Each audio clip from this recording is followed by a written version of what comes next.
Muy buenas tardes, queridos amigos. ¿Qué tal? ¿Cómo están? Espero que todos estén muy bien. Y vamos por aquí con un poemita titulado Rosas carnívoras. Y dice así: hay rosas que devoran a las mujeres.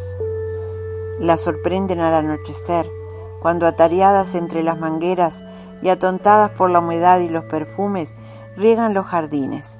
Bastará una breve distracción para que caigan entre los labios carnosos y hambrientos, y aunque pataleen y pataleen, nadie verá sus pies asomados a las corolas, ni escuchará los gritos que se irán apagando por los mullidos laberintos de la flor.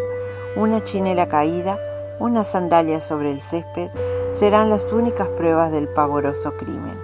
Es de Cecilia Fontán. Bueno, un poco fantasioso, ¿no? Pero bonito también para disfrutar de algo diferente. Nos vemos en el próximo. Sean muy felices todos. Disfruten lo que resta del videíto y nos vemos pronto, amigos. Disfruten cada momento de su vida. No se olviden de ser felices. Y nos vemos muy prontito.